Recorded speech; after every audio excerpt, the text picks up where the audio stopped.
Shabbat Shalom. Let's turn to Hebrews chapter 8 today. We're going to go into Hebrews chapter 8. Now remember, when we started off a few weeks ago, we were in chapter 5, and when we got to chapter 5, I believe it was around verse 11 or verse 12, the author had to take a break with the audience, because the audience wasn't getting things. They were still what? They were still in the milk. And they couldn't comprehend what he was about to speak in the subsequent chapters that we're now going through about the Melchizedek.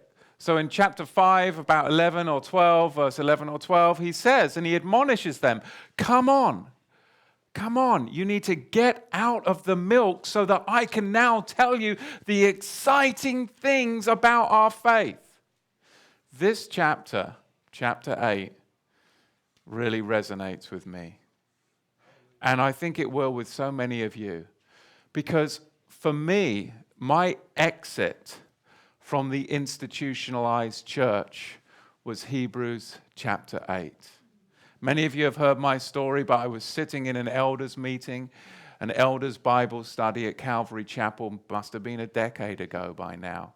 And we were in Hebrews chapter 8, those last couple of verses where it says, we'll get to it, that which is growing old is near disappearing. Some translations are even rougher, about to be abolished.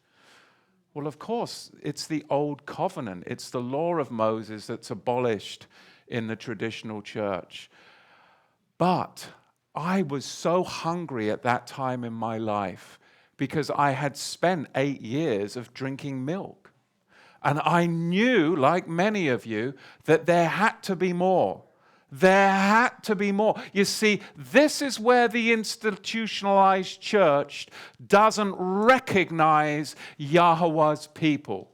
Because Yahweh's people have a passion that grips them so hard that no matter what you say, we have a desire, we have a passion inside of us that burns in our very souls, that no matter how much doctrine and dogma you try to throw at us, you will not keep us down from that passion that says, we know there's more and we want the meat of his word. We don't want the doctrines of your religion, but we want the meat of his words. And that is where the institutionalized church has not realized the power and the anointing of his people. They will not be put down.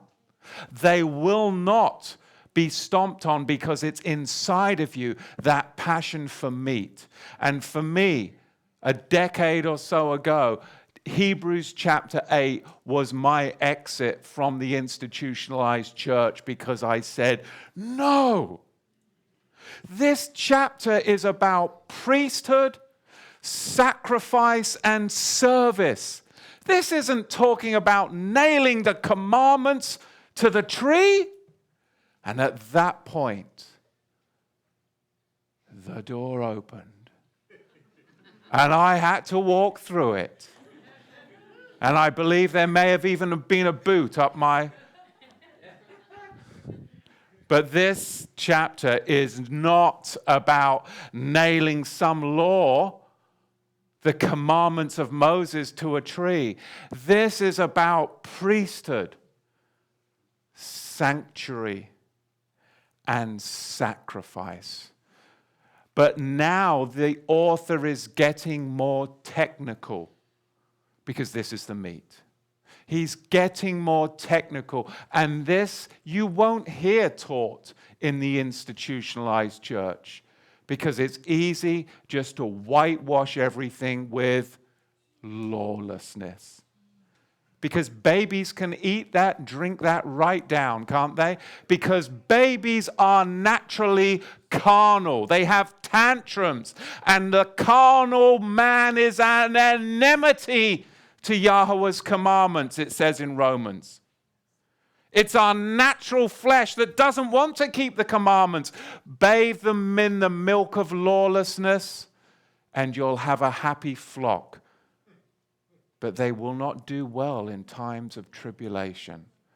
And we live in a time where tribulation is coming, and we need to be the soldiers of Yahweh's army, nourished not on milk, but on the meat of his word. So as we get into this, it is meat. It's more technical. Our focus in this chapter is going to be priesthood, sanctuary, and sacrifice. Our focus is going to be on the high priest, what he has to offer, and where he performs his ministry. So let me repeat that. It's about our high priest, what he has to offer, and where he performs his ministry. We do need to understand that the tabernacle on earth was always incomplete because it was only ever what? It was only ever a copy. It was a copy of that which was in heaven. Now the focus is on the tabernacle. Notice in Hebrews chapter 8, the focus is on the tabernacle. It's not on the temple. He uses the word tabernacle. Why? Because they weren't looking to the temple. They weren't looking to the temple institute that many look to today. Because the temple, that wasn't even in their view. It was so obviously corrupt. But the tabernacle, that did hearken back to the actual instructions of Moses. The tabernacle was viewed as holy, and the temple was viewed as unholy in the time of our author's communication to his audience. It was overtaken in whoredom. The temple was overtaken in corruption. And we see this in Acts chapter 7. I recommend in your own time, read the whole chapter. It's Stephen's address. And he hearkens back not to the temple, but the tabernacle, because that hearkened back to holier times. Holier times. The true essence of the tabernacle realized by Stephen in Acts chapter 7 and those at the high council in Acts chapter 15 was what? Remember in Acts chapter 15 that we're going to raise up the tabernacle of David. After he admonishes them, after the high council agree that if we're going to have fellowship together, then there's a few things that we have got to set straight. This is the milk. Abstain from meat sacrificed to idols. That means that you worship Yahweh the way he's laid out in his word. If you worship him according to an Ishtoreth, Easter fertility goddess, he says that that is like sacrificing meat to a goat demon. And Amos chapter 5 tells you, your prayers, they're not going to be heard. Abstain from meat sacrificed to idols. Abstain from sexual immorality. That means we have to have some kind of code of ethics when it comes to our loins. That's often not talked about in the institutionalized religion. Abstain from things strangled in blood. Because we may have an oneg afterwards and share some food, and we don't want you bringing in a luau in here. Meaning, go back to Leviticus 11 and find out what's bloody food. Because a luau isn't even food. Okay? These are very simple, elementary principles of Christ. And finally, if you're going to be growing up, keep on coming back on Shabbat to listen to the instructions of Moses. This is when you start to erect, not the temple, but the tabernacle that was fallen. And that is really what we're seeing, because if you were to turn back, the true essence isn't the temple up in Jerusalem, but the true essence of the tabernacle realized by Stephen and those at the high council in Acts chapter 15 was Numbers chapter 24, verse 6. But you'll miss it if you read it in the Masoretic text. In the Septuagint, in Numbers chapter 24, 6, it says, Israel is as tents which Yahweh pitched. anything good in your life, anything good in my life, it's because Yahweh pitched us and he gave us the platform and he raised up the structure. Anything. That's the difference between Yahweh's people that press into the meat. They realize that he pitched their tent. That's the question you have to ask. Who pitched your tent?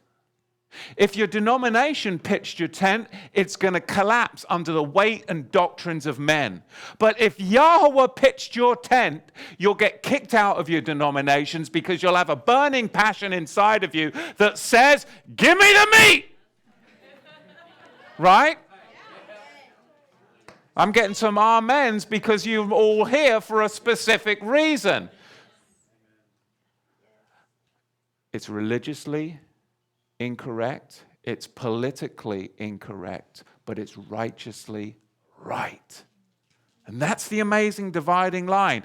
The Masoretic text of Numbers chapter 24, verse 6 is written, "How fair are your tents, O Jacob, your dwellings, O Israel, like palm groves that stretch out, like gardens beside a river, like aloes planted by Yahweh." You see how the Masoretic text changes it? It's like aloes planted by Yahweh, like cedars beside the waters. You miss it. You miss the whole purpose about the raising up of the fallen tabernacle. But the Septuagint captures it beautifully. Numbers 24:6.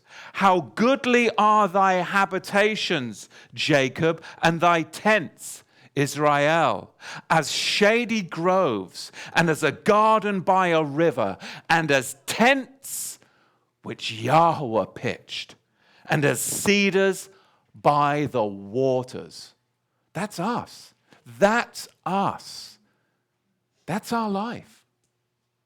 Cedars, strong house, pitched by Yahweh, that is by the waters. The storms can come, the floods can come, but you are pitched by Yahweh. That's the difference. So we can endure through times of trouble and tribulation because we didn't get pitched by the church. We didn't get pitched by the Pope, but we got pitched by Yahweh, therefore we cause a rub. We cause a rub. That's what we're designed to do. Now of these things that we have spoken, this in summary, Hebrews chapter 8, verse 1. We have such a Kohen Hagadol, a high priest, who is sitting at the... I have to say something here. I don't think I can handle another Christian song that tells me that Jesus is standing at the right hand of the Lord. How many of those Christian songs out there? He's sitting. It's a finished work. The one time he did stand is because he stood to honor the first martyr of the faith, Stephen. But he is sitting because it is a finished, completed work, which means the inauguration of a priesthood, a royal priesthood, and he is building a house. But you see, so many times, these simple elementary principles aren't even understood. Listen to it out there. You'll hear that. Do you know what I'm talking about? There are many, many Christian songs out there that sing aloud that Christ or Jesus is standing at the right hand of the Father. He's not. He is sitting at the right hand of the Father. The one time he did stand was at Stephen's stoning to honor the first martyr of the faith. You see, we cannot listen to the dogma, but we have to read the word itself. So, he who sits at the right hand of the Keseh, the throne of the majesty in the Shamayim, in the heavens, he is an attendant of the Kadosh place, the holy place, and of the Emet, the true tent of meeting, which Yahweh pitched, not man. That's you. Just as it said in the Masoretic text in Numbers 24, verse 6. For every Kohen Hagadol, every high priest, is appointed to offer gifts and sacrifices.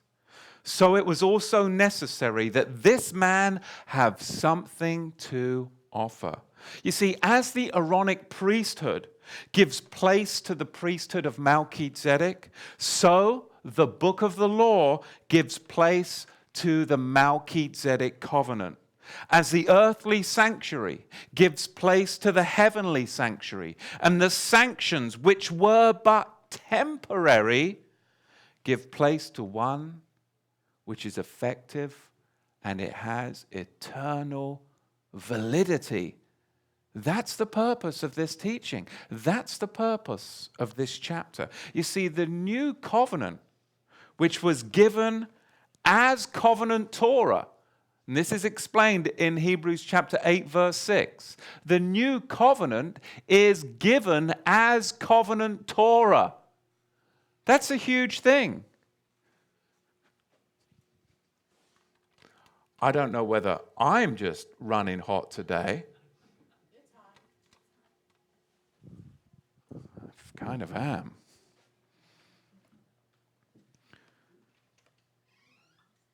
The new covenant, which is given as covenant Torah, Hebrews chapter 8, verse 6. We'll get into that willful, defiant cover-up in Hebrews 8, 6 in a moment, is a better than what came before. Why?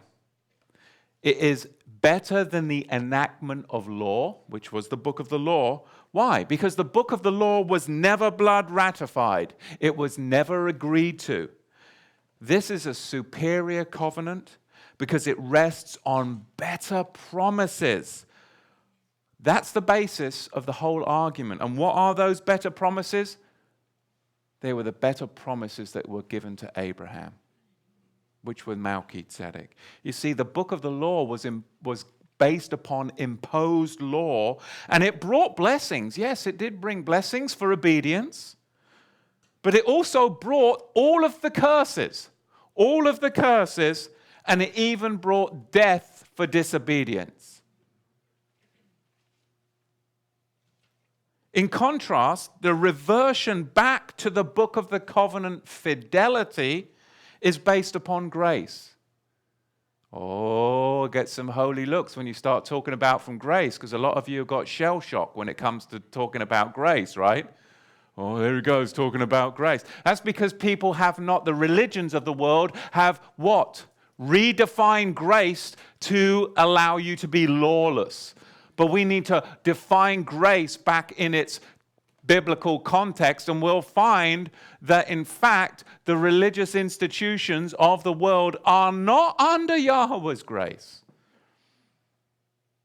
They're under his mercy. You see, because grace is the power that is put in you by the Ruach HaKodesh. Grace empowers you to keep the commandments of Yahweh. So if the church was under Yahweh's grace, they wouldn't be lawless, they'd be keeping his commandments. But mercy is the withholding of judgment that is required. You see, the church is actually under Yahweh's mercy, the withholding of just judgment, because they are not walking in grace and keeping the commandments. You see how it's all flipped? So if you really want to talk about grace, then you should be keeping the commandments. But let's talk about the fact that you are taking advantage of the mercy that has been put upon you. Because the moment that mercy gets ripped out from under you, you'll find yourself in the tribulation and heads roll. And they really will. Because you didn't understand grace. You see the danger of it all? The danger of it all? I think the outside heater maybe needs to come down too. Maybe my inside heater needs to cool off too.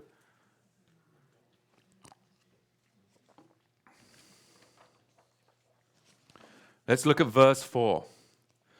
Now this verse, again, this one's ripped out of context by so many people that want to restrict the authority of Yahusha. Don't do that. Don't do that. Look at this verse. Hebrews chapter 8, verse 4. For if he were on earth, he would not be a Cohen, a priest, seeing that there are Kohanim, there are priests that offer gifts according to the book of the law, or the law. You see, in the knee-jerk reaction is, well, you see, if he was on earth, this Melchizedek priesthood thing, it wouldn't function. Well, you've just taken the whole thing out of context. Because the context is the restriction of the Levitical priesthood and its earthly ministrations that were limited because it was restricted by what?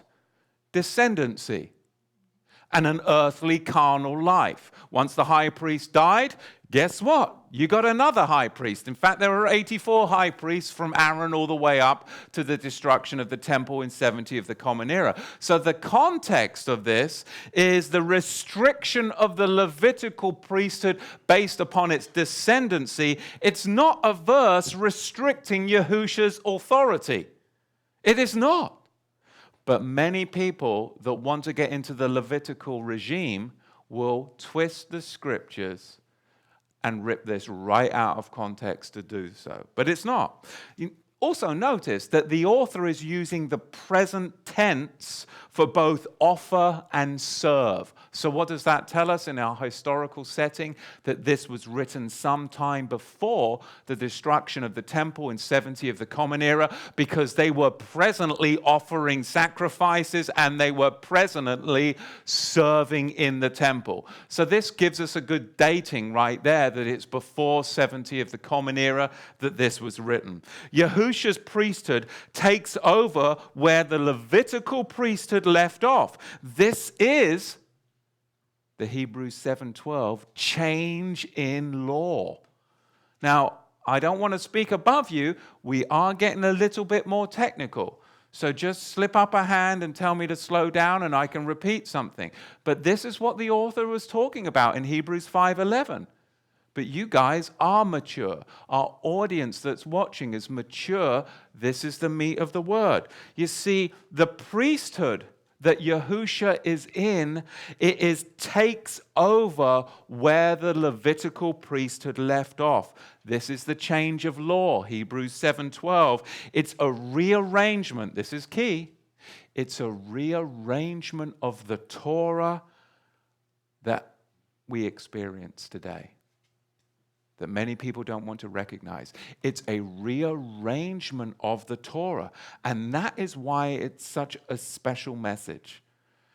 Because the broad road on the right is anomia, it's lawlessness. But the other broad road on the left is Torah, Torah, Torah. Sounds like Pearl Harbor, doesn't it? Torah, Torah, Torah, with no rightly dividing point, which leads to rabbinicalism, Jewishness, and Judaism when you are maybe from another tribe or maybe from a sojourner, and Yahweh's people are a multicolored coat. We're not supposed to try and mimic the New World Order, right? The Khazars, the Bolsheviks, and so on and so forth.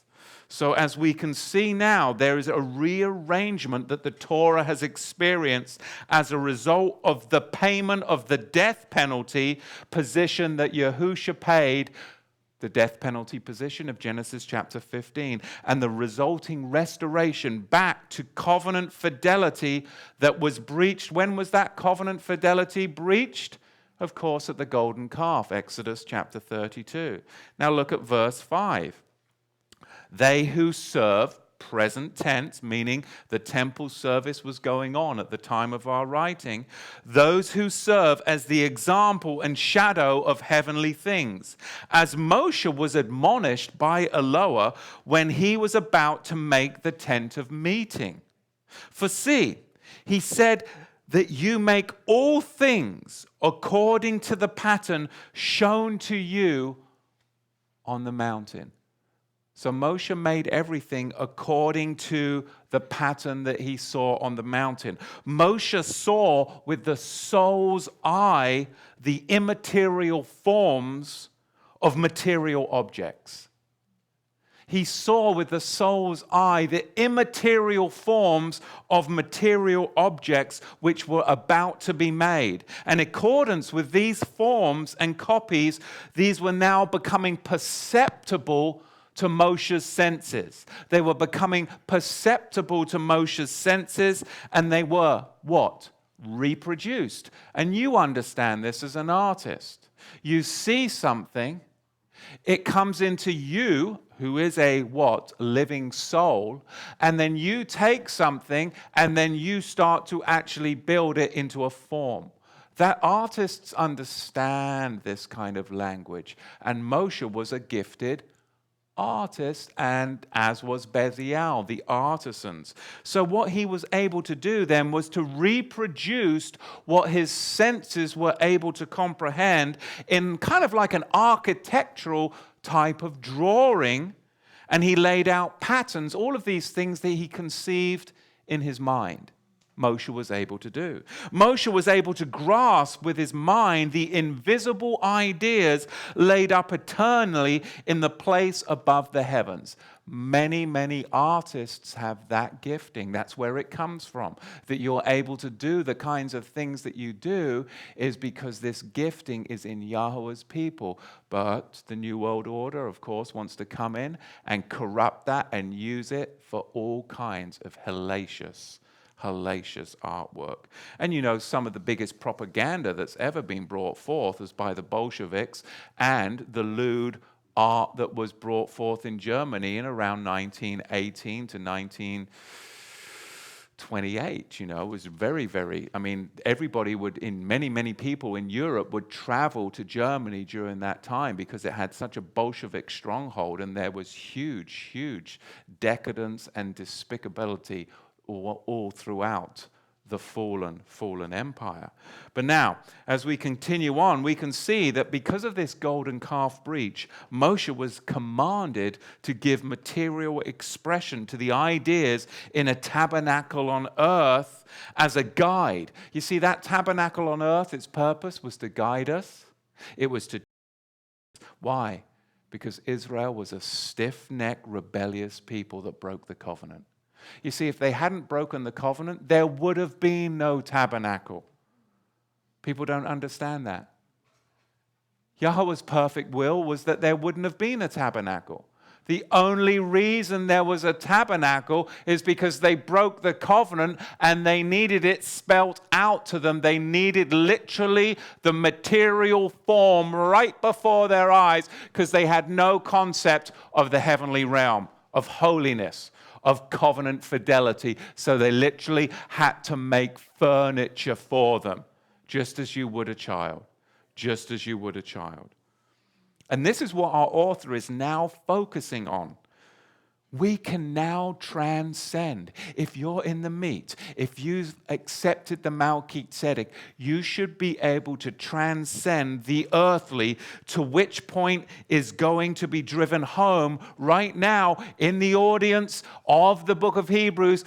That earthly realm is going to be driven home, that you need to transcend it by who? The Romans are going to come to town, and if you don't transcend it, then guess what? They'll crush it, and you'll be forced to either walk with Yahweh and transcend it, or come up with your own Pharisaic religion and make a whole different religion now based upon the fact that you have no temple. Welcome to Rabbinic Judaism. So why would you want to get into that? Because they couldn't transcend the earthly. That's why they're so focused on the earthly. They could never transcend the earthly. That's why Chaim Richman in the Temple Institute and all these people into the Levitical hierarchy of what's going to happen in Jerusalem. They are still carnal. They cannot transcend the earthly. It's just what our author addressed 2,000 years ago. And here you and I are, and we get it. We understand. We read Ezekiel 28. We get the heavenly concept. We have transcended that. But if you're in the carnal earthly realm, you're just grasping for matter. We'll be able to walk through matter. There'll be roadblocks and there'll be checkpoints, and you will literally be able to walk through them. You will be unseen in an invisible realm. TSA, they'll be doing all kinds of things to the earthly realm. But you and I be able to transcend that realm. Believe me, truly.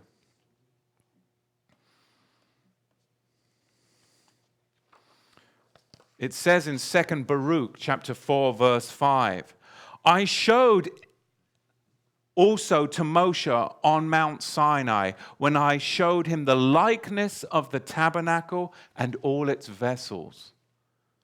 Behold, now it is preserved with me as also paradise. You see, not only the tabernacle, but all of its vessels, all of its furniture were ultimately with the Melchizedek in the heavens, making those on earth, they were replicas only. And now today, up in the Temple Institute, we've got replicas of replicas. Of replicas. You see how carnal this is? But this is the great deception that's building in our day, Thessalonians. Paul speaks to the Thessalonians. This is the great deception. This is the apex of history, that we are the generation that will witness this. That will witness this. The copies, including the priesthood, will always be inferior to the original, is the purpose of Hebrews chapter 8. I heard myself the call back to authenticity after I visited the Temple Institute. And I saw all the furniture, and I saw the fire pans, and I saw the high priestly dress, and I saw all of those things. And it was there but that was at the height of my rabbinical stage in my life. And I saw all that, but there was something missing. I knew that I had to transcend what my eyes could see. That we do not walk by, do we? We don't. But we live in a world which is so sensual and visual. And there's the rub. There's the rub. If you can't see it, you can't touch it, you can't smell it, it's not real. That's the deception. So therefore, when the blockades come up, when the walls come up, when the checkpoints come up, the people will cower in fear and be gripped by fear, and they will be enslaved. But Yahweh's people who understand that you transcend the earthly realm will be anointed and appointed to lead those captured in the nations to their freedom. It's going to be the greatest exile that there has ever been, the prophets say. And you and I are at the tip of the spear.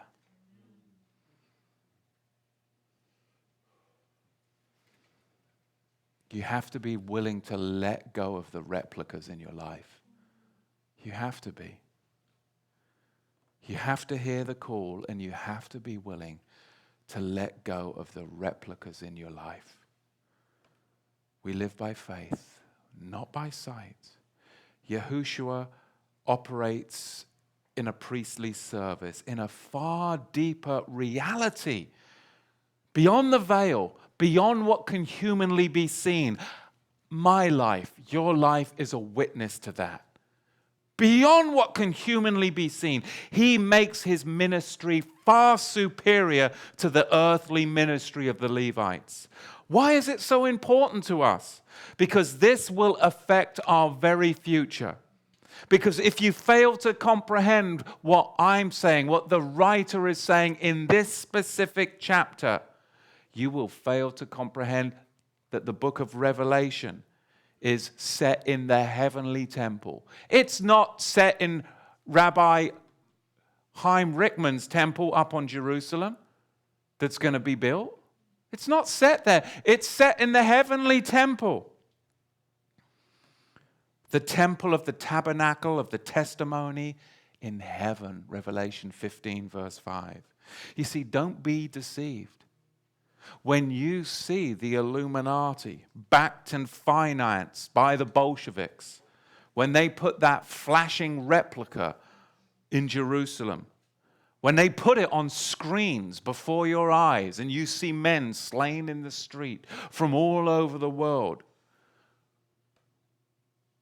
it's going to be set up by the Jesuits, the Zionists, the globalists, and they will be the ones ministering over the sacrifices.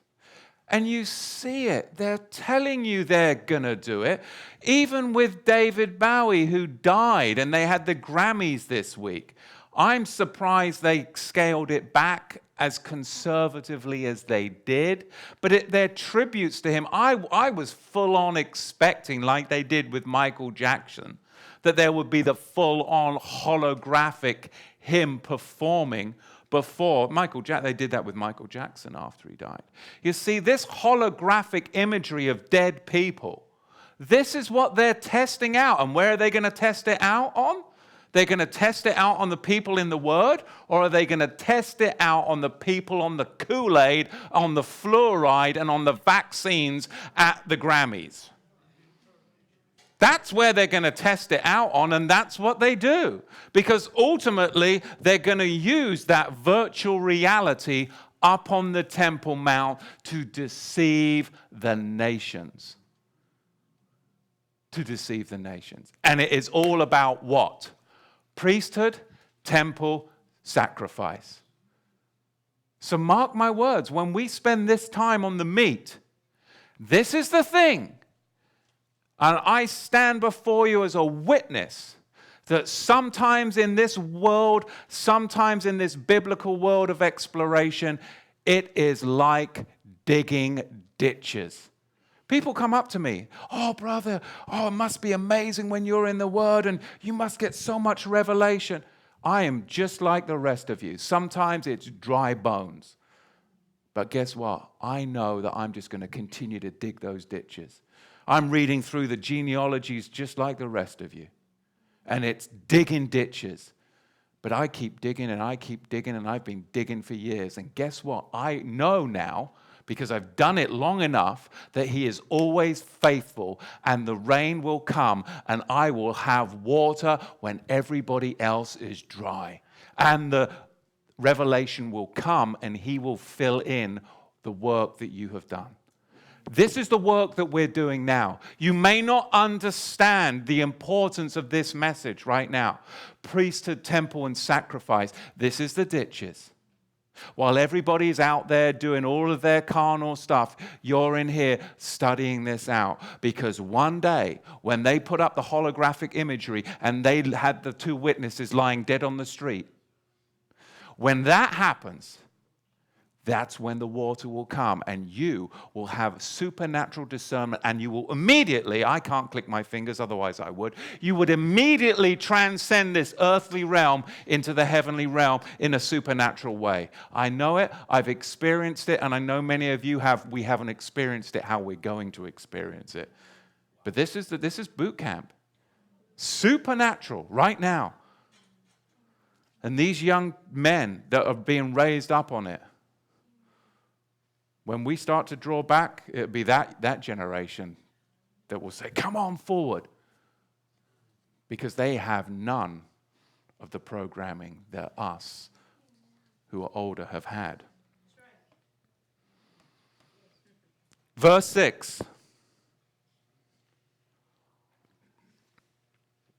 But now Yahusha HaMashiach has obtained a greater service by which he is also the mediator of a more advantageous covenant, which was given as Torah based upon more advantageous promises. That's the correct translation.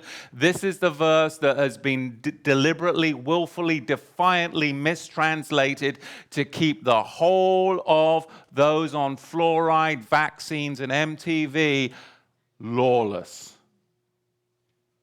This right here tells you that this new covenant is based upon Torah and it's based upon better promises.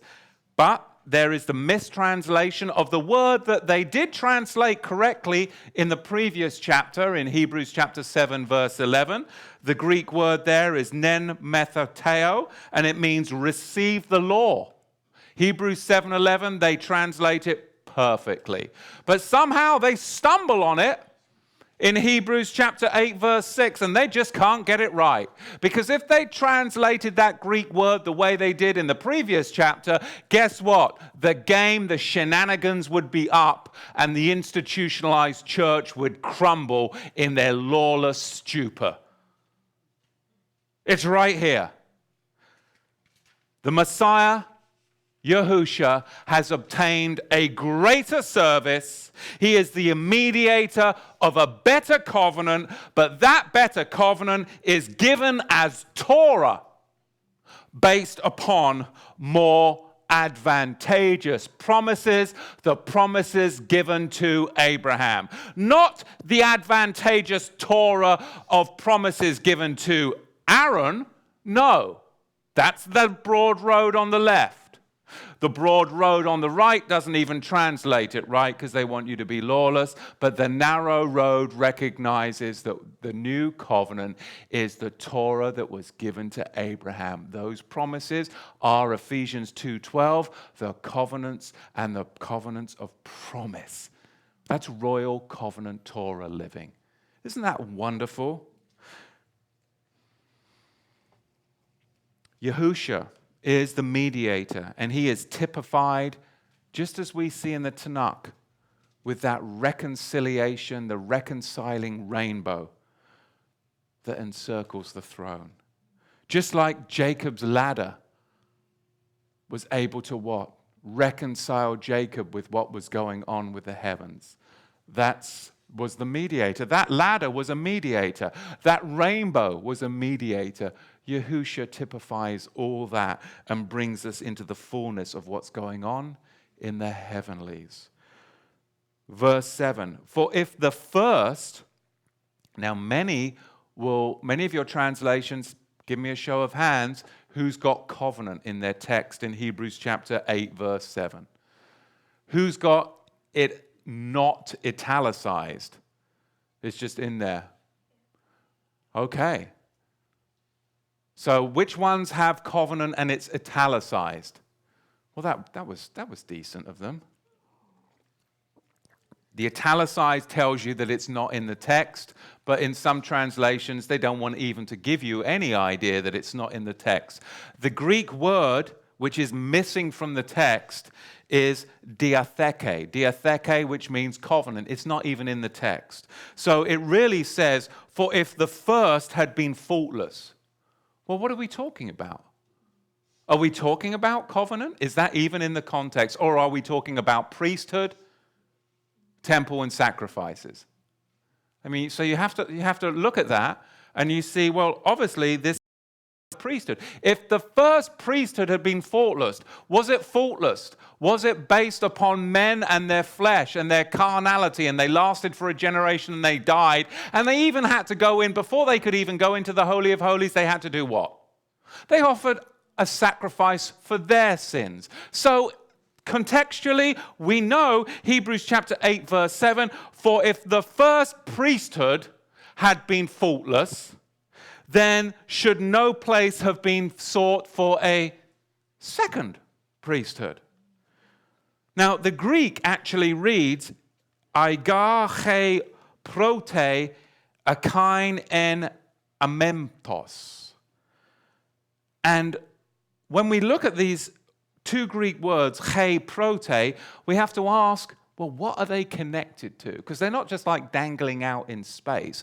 What are these two Greek words, he prote, connected to?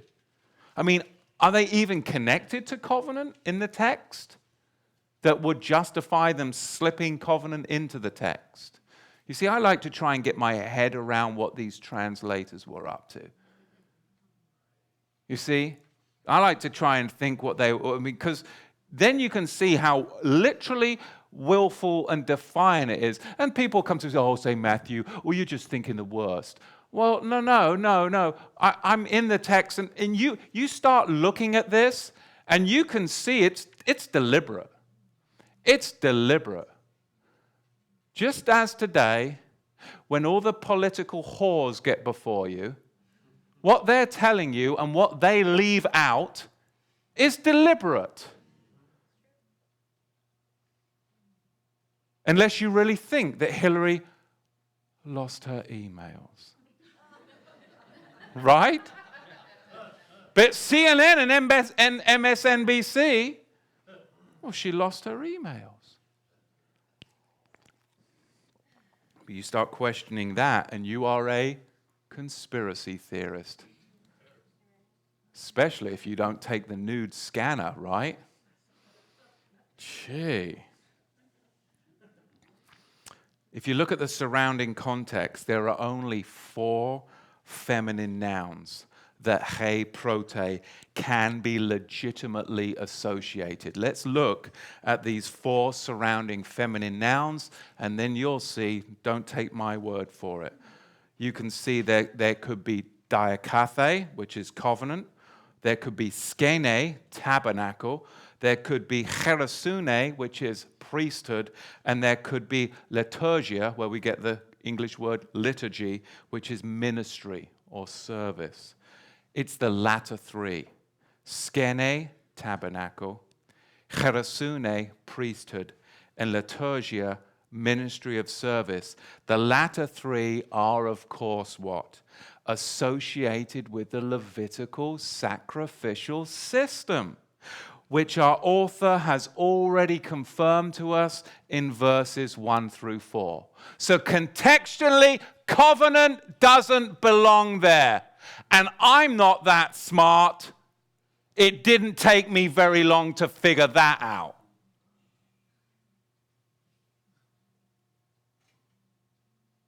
It irritates me, can you tell? It should irritate you. I got kicked out of the church because I started to think like this. Okay?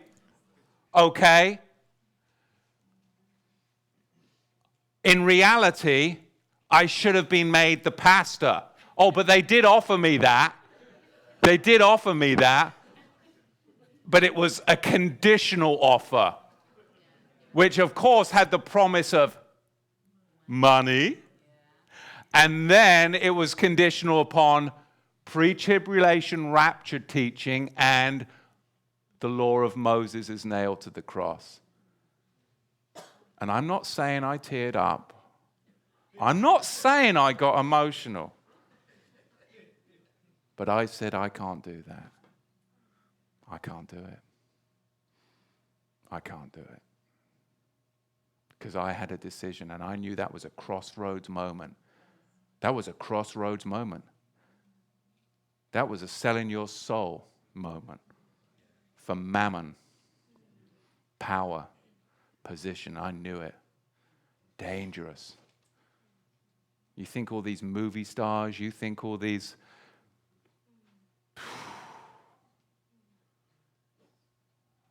That's why they're all in the triangle business.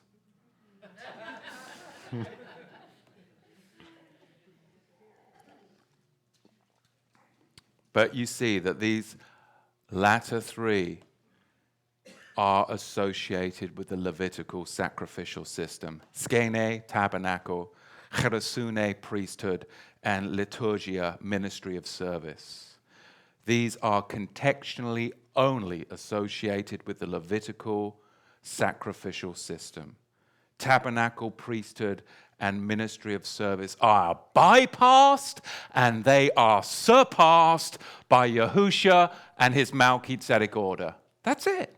It's not that technical when we slow it down and dedicate the time that we should be dedicating to the Holy Writ. Right? Writ, right? Writ. Because he has enacted, it almost has a tempo to it. He's enacted the 1, 2, 3. The 1, 2, 3. He really has. He's enacting it. It's only through the new priesthood that the new covenant can be enacted. You cannot have a new covenant without a new priesthood. You can't have one without the other. And if you have them both, they are connected to Torah. But not to Levitical Torah, to the Torah that is based upon better promises given to Abraham. Now you're really starting to make a rub. And I've got some of you looking at me, what did you just say? It's only through the new priesthood that the new covenant could be enacted. It's only those things which were occupied by the book of the covenant breaking generation, those that were placed under the administration of the book of the law, that are at fault. That's it. The tabernacle, was that placed under the book of the law administration? Yes. The priesthood, was that placed under the book of the law administration?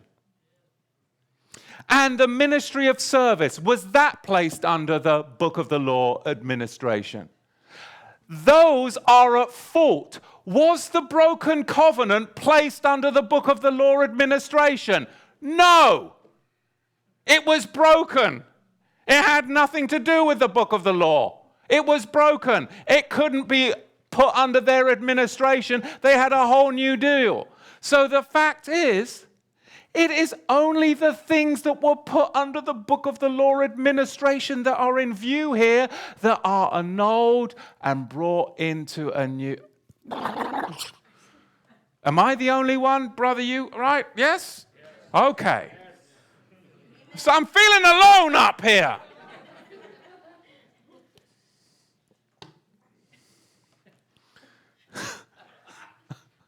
But it's the tabernacle, it's the priesthood, it's the ministry of service that were the problem.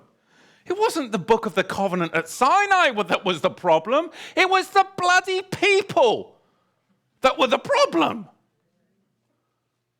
That was the problem. Nothing from Genesis 1 all the way to 24:12 of Exodus was the problem. It's those stinking people. And they did stink.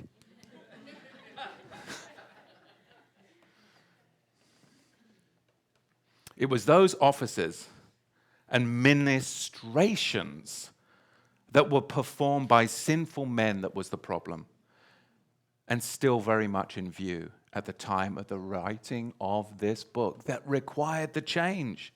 With Yahusha's Melchizedek realm, we are the tabernacle.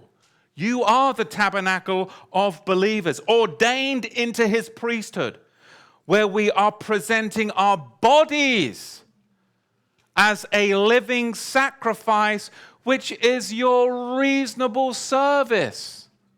Your bodies. What we do with our bodies. What we do with our bodies is supposed to be a service to him. So behave yourself. Right? It's not hard. It's a total transference. It's a total transference. For if the first priesthood, which was tabernacle, ministry, and service, all were in the hands of what? Covenant-breaking men. The problem was with the man, not with Yahweh's covenant. It was never with his covenant. There was never the problem with his covenant. The problem was with the man. If that had been faultless, then should no place have been sought for a second. One priesthood and its imposed law and resulting ministrations is juxtaposed with the new priesthood and the new covenant. It was the priesthood that was in the hands of men that was found to have fault by Yahweh, and not even apparent to man that it was not faultless. The covenant wasn't faultless. It was in the hands of sinful men and what they did. One was old and transitionary or changeable and temporary, and the other is unchangeable and eternal. The old is superseded by the new. One was faulty in that it couldn't produce the power for justification. Therefore, it didn't produce justification. If Yahweh intended the book of the law and its ministrations to be permanent, then there would have been no room for another priesthood and its resulting covenant. That's the argument that is being brought forth with. And that resonates deeply with me. If it were faultless, then there would have been no need to look for another. But we know that the priesthood, and all that was associated with it was faulty because its failure to produce justification. Well, once a yearly covering, keporah, does not equal justification, does it? Even the prophets anticipated the abandonment of the book of the law upon which the old priesthood rested and the introduction of the new covenant and its resulting justification. Now we're going to get into the longest quote in the New Testament from the Tanakh. This is the longest quote. You'd think we'd want to spend some time on it. This is the longest quote of the Old Testament in the New Testament, Hebrews chapter 8, verse 8. For finding fault with them, how on earth could they jack us for all that time? How could they lie to us for all that time and say, see, the law of Moses is nailed to the tree. That's the law of Moses. Then it just takes some young kid like me to stand up and go, hang on a minute. Can we back up to Matthew 5:17? What? You know? I was taught to question everything from a young age. I grew up in a very politically active family. And we would sit down every Sunday and we would always eat together and have these big, elaborate Sunday roasts. And my goodness, it was hostile. But it was good. But there was a lot of argument abounding. And we would have these conversations. And I began to question everything. Then when they shipped me off to boarding school, I became rabid. I would question everything and challenge everything. And that's why I'm self-employed.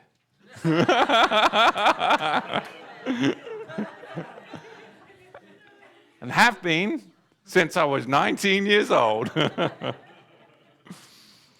For finding fault with them.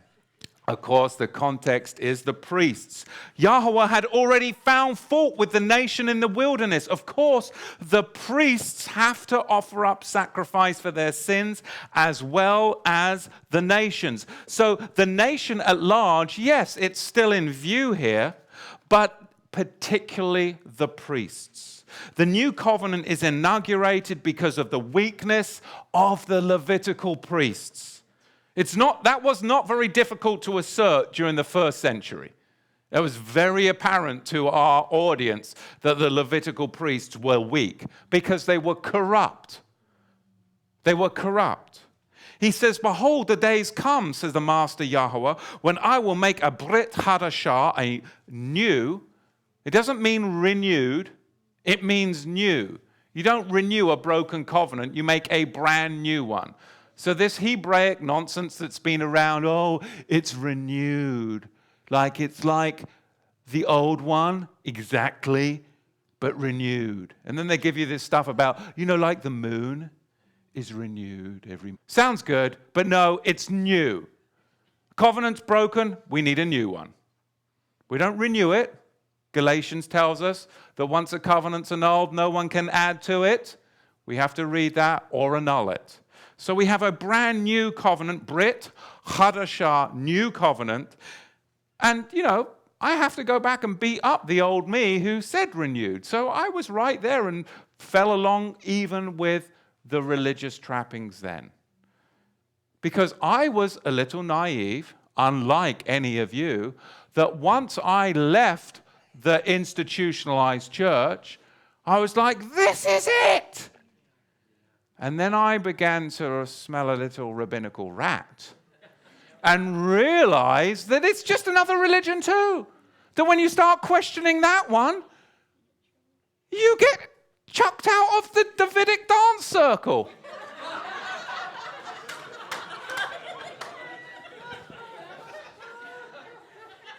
Where does it say that David ever danced like that? He would have been beaten up. It's called gypsy dancing. They did that occult gypsy dancing all through Europe when I grew up, and it got brought over into Israel by the Bolshevik hippie movement, and now it's Davidic dancing. We've done a teaching on that, info@TorahToTheTribes.com if you want to find out the nonsense about Davidic circle dancing. I mean, the nuttiness abounds. It really does. Doesn't it? And I like to dance. But I like to break dance.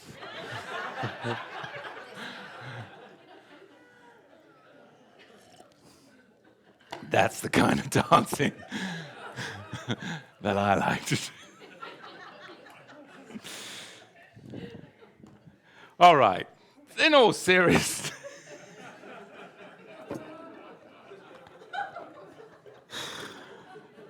Oh, help me, Jesus. His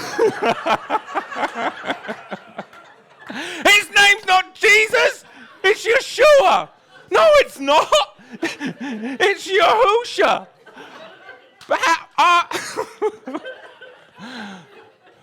You see what trouble you've started, Ronald? My goodness.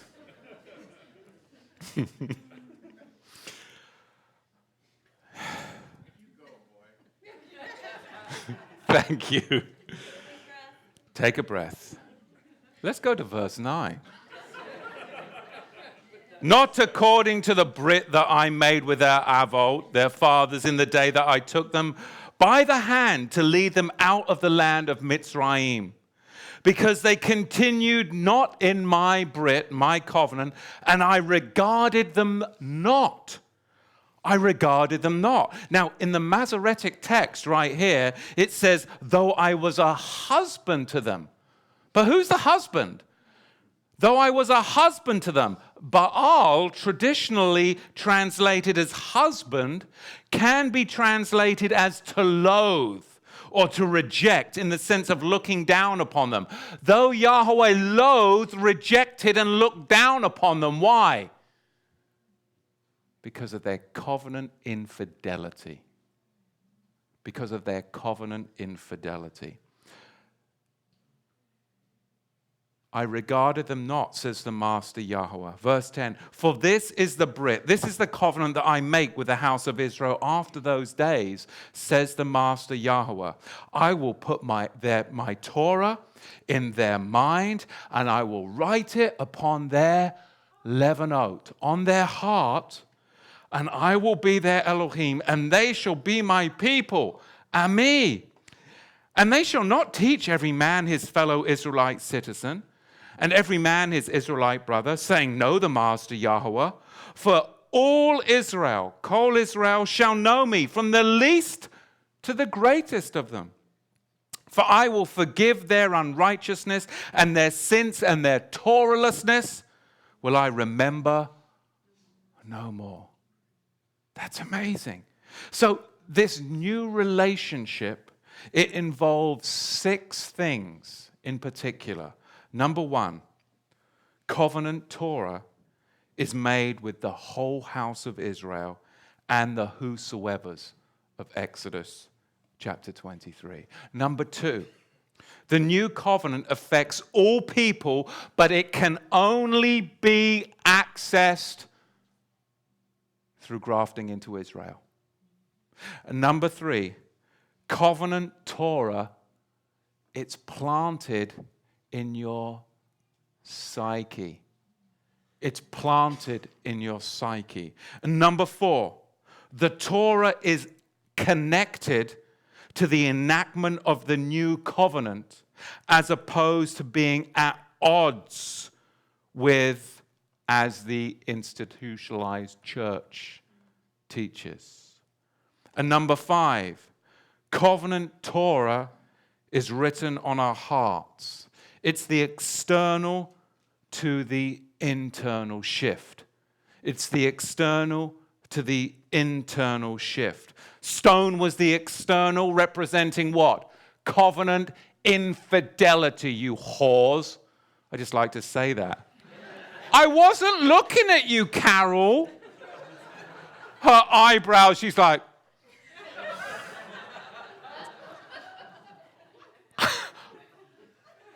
I think your hair looks great. She just shared with me that my mother-in-law cut her hair. She gave me the eye roll, the eyebrow pop. I can get away with things up here that I could never get away with anywhere else, and I take advantage of it all. And so would you. But covenant Torah is written on our hearts. It is the external to the internal shift. It was written on their heart. It was written on stone, external, because they were infidels. They were infidelity to the covenant. But now it is written on our heart because we are faithful, and it's an inward change. It's an inward change. Flesh represents the regenerated heart of covenant circumcision. And number 6, the Ruach HaKodesh teaches us convicting our hearts and renewing our minds. You see, we know Yahweh through personal experience. He brings us into full, intimate relationship with him. You see, the new covenant isn't a lawless grace like the institutionalized church would have us believe, nor is it a reinvigorated old covenant like the Messianics would have us believe. It's based upon an entirely different premise, and it is not like the covenant which I made with their fathers. I'm not making this stuff up. It says it right there. You see? It's not like the covenant which I made with their fathers. It's about the covenants of promise, not imposed laws being in our hearts. Imposed laws aren't put in our hearts. It's a circumcision of our hearts, and it's a covenant like no other, because it transcends this earthly realm and brings us into the heavenly priestly realm.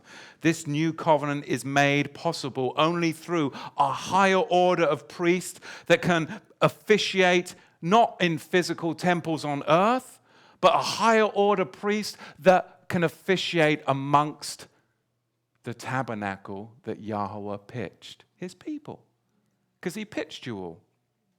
Only a high priest after the order of Melchizedek was able to bring the gift of his own blood into the heavenly temple. The true tabernacle, only this new order, not the new world order, but this new order of priesthood could bring true righteousness to men. Writes the Torah on our hearts and circumcises our hearts. Verse 13, when he said, a new priesthood. He has made the first obsolete, but whatever is becoming obsolete and growing old is ready to disappear. It can't be stated any clearer. The priesthoods and covenants of the book of the law, which were all priesthood, sacrifice, and temple, based are obsolete.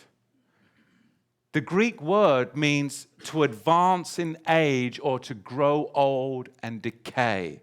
It's a word picture that supports the word old as in old priesthood. Even Jeremiah, the prophet, insisted that Israel and Judah had broken the covenant and that for this reason there was need for an entirely new covenant based upon better promises.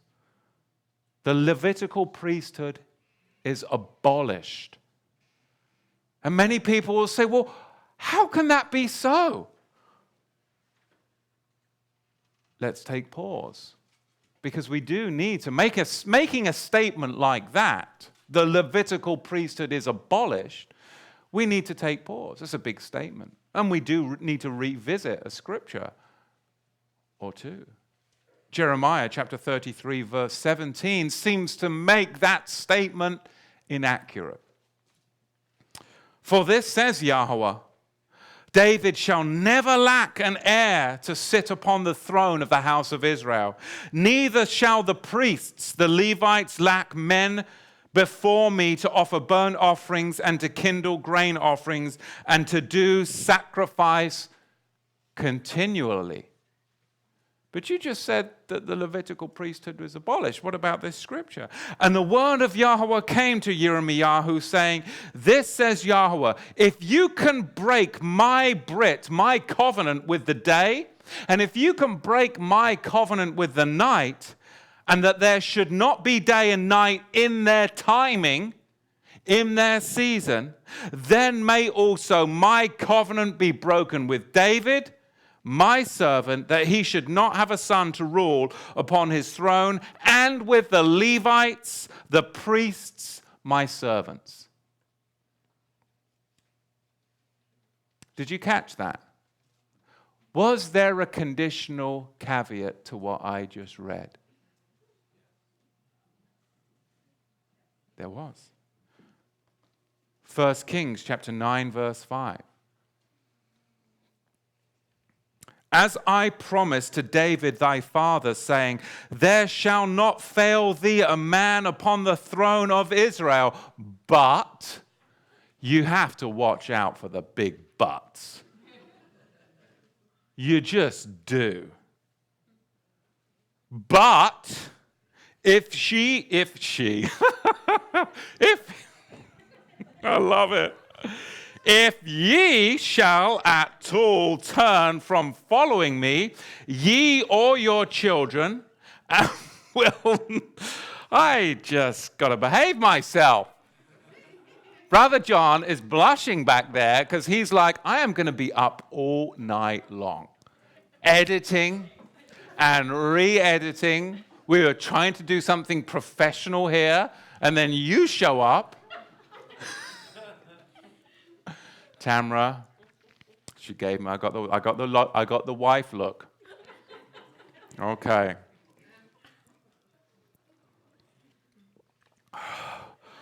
Cool down. Judah, could you get me with some more holy water? Thank you. All right. 1 Kings chapter 9, verse 5. I'm going to really behave now because I got the wife look. As I promised to David thy father, saying, there shall not fail thee a man upon the throne of Israel, but if ye shall at all turn from following me, ye or your children, and will not keep my commandments and my statutes, which I have set before you, but go and serve other gods and worship them, then will I cut off Israel out of the land. Again, we've got the but, if, then I context, which tells you what? It's a condition. But, if, then I. It's a condition. This was a conditional covenant. Thank you, brother. This was a conditional covenant that Israel and Judah failed to walk in. This is not like a covenant of promise, is it? All covenant authority of monarchy and priesthood were transferred to Yahweh's Son. People twist this verse. They twist this verse to mean a without end Davidic dynasty, a without end Levitical dynasty. And my question always is, well, where is it? Where is this without end Davidic dynasty? It's not Prince Charles. Where is the Levitical without end sacrificial system? It's not been there for 2,000 years plus. Even in Yahusha's time, there was no king of Israel, let alone from the line of David, was there? And there hadn't been one since Zedekiah and the Babylonian captivity around 587 before the Common Era. And there's no Levitical priesthood to boot, and we haven't seen that for over 2,000 years. So Yahusha himself decreed over Jerusalem that their house would be left, not made, but their house would be left to them desolate, as in it already was desolate. Matthew chapter 23, verse 38. So that's how I can say the Levitical priesthood is abolished, because it was a covenant, it was a contract that was conditional, and they broke the conditions. Therefore, you do not see these things today, and you hadn't seen them since 587 before the Common Era with the Davidic dynasty, and 70 of the Common Era with the Levitical dynasty. Only a kingdom has a king, but a house doesn't. And that's why he said, your house will be left as in it already was desolate. That's what they ended up with. They ended up with a desolate house, void of a king. That's what they ended up with. You see, Jeremiah identifies monarchy and priesthood as permanent parts of Yahweh's plan for Israel. Yes, but the promise of a perpetual priesthood, it's realized in John the Immerser. That's the transference. The perpetual priesthood is realized in John the Immerser. And the continuance of the Davidic monarchy is seen in the Davidic Messiah as he fulfills all Zadokah righteousness as he comes up out of the water, not in some Levitical fantasy. You see, people don't realize the kingship change, it had already been prophesied in Jeremiah chapter 22, verse 30. In Jeremiah chapter 22, verse 30, it talks about the king's line, and that the king's line, it was going to be childless, it wouldn't prosper, neither him nor his descendants would sit on the throne or rule anymore. And the priesthood change, well, that was prophesied in Jeremiah chapter 3, verse 16. The Ark of the Covenant, meaning the priesthood, wouldn't come to mind, it wouldn't even be remembered. It wouldn't be visited or made anymore. It was finished. But it's so easy to rip a text out of context and build a whole doctrine of Levitical hierarchy upon it. But when you start seaming it together, you can see it's a conditional covenant, conditional condition. They broke the condition, therefore they don't have the benefits of the covenant. That's called consequence. Now to seal the whole deal, to seal the transference, Yahweh then breaks his agreement with the day and the night. Remember in Jeremiah 33:19, it says that the agreement, the covenant he has with the day and the covenant with the night, well, he breaks that covenant with the day and with the night right when? When Mashiach is on the tree, he breaks the covenant with the day. He breaks the covenant with their night. They are not in their seasons. They are not in their time. And darkness comes all over the land. The Levitical sacrifice for Passover isn't going to happen that year because Caiaphas just ripped his garment. And at that point, it's apparent. Power is going to be given to the resurrected Messiah. Oh yes, they quibble over his garments, but they don't tear his garments because that would have annulled his priesthood. from the 6th to the 9th hour in Matthew 27, verse 45, is the agreement that Yahweh made with the day and the night broken. And darkness came all over the land.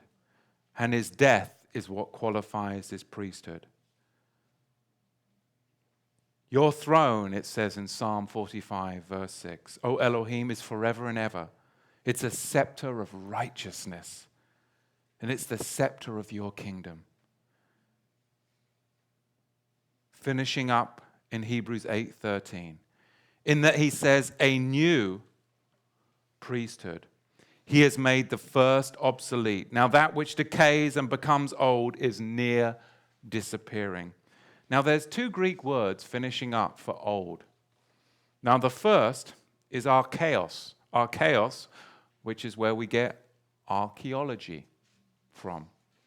It means old in a point of time.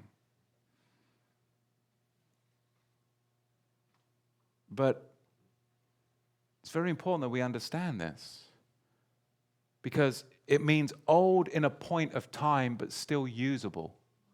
You know, you've got an old pair of trousers, but you can still wear them.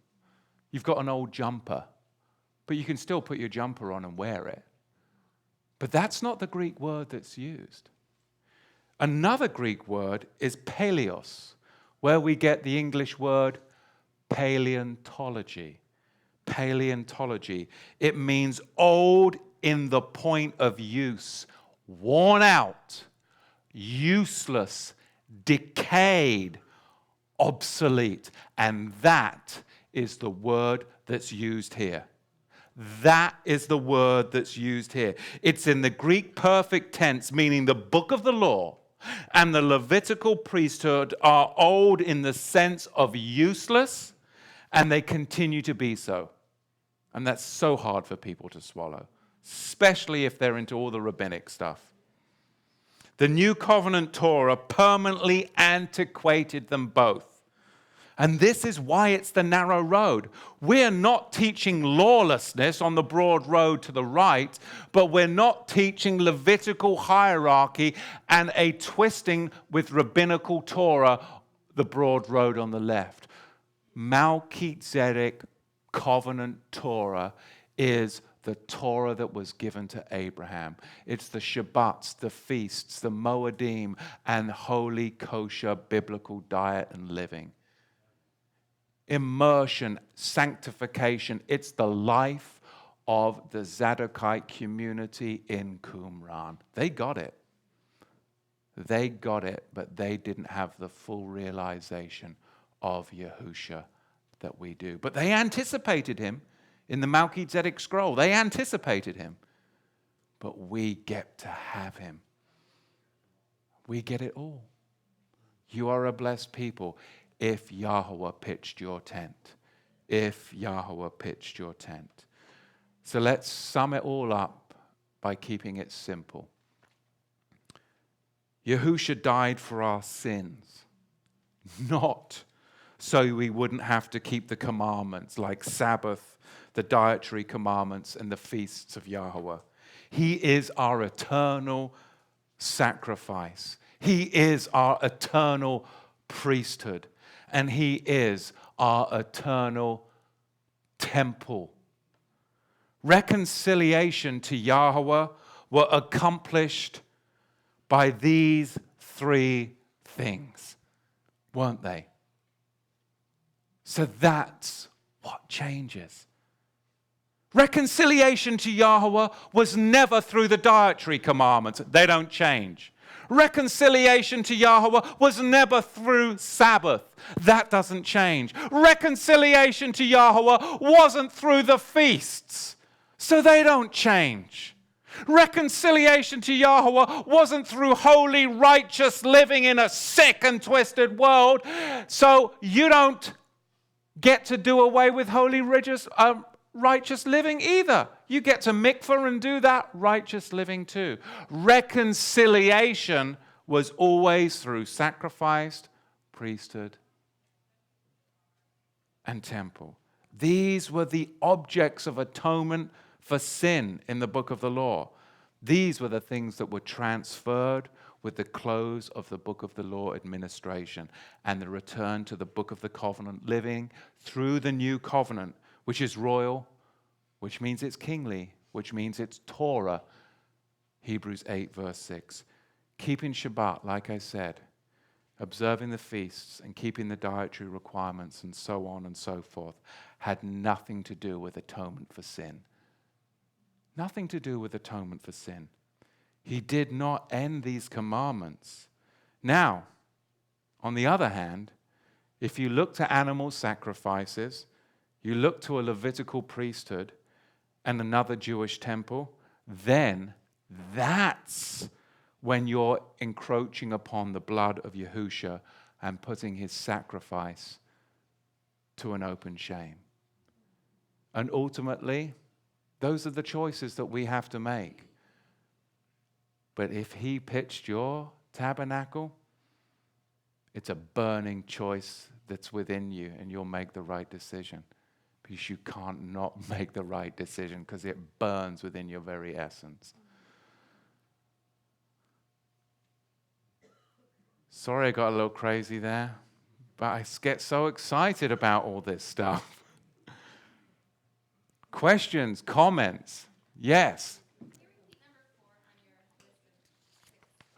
Ah, yes. The fourth note, when we looked at this new relationship, it involved 6 things. The fourth one was the Torah is connected to the enactment of the new covenant, as opposed as being with odds with it, that the institutionalized church would teach. It's connected.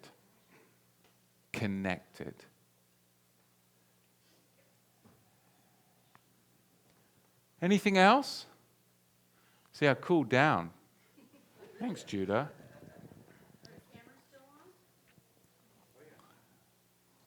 Yeah. Brother Steve?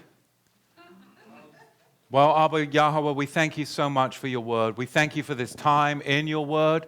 And I pray for all the people out there. I pray, Abba, for what you're doing across this nation, across the globe. And Abba, we pray that your Malchut HaShamayim, your kingdom of heaven, would come. Amen. And now, Elizabeth, you have some new words.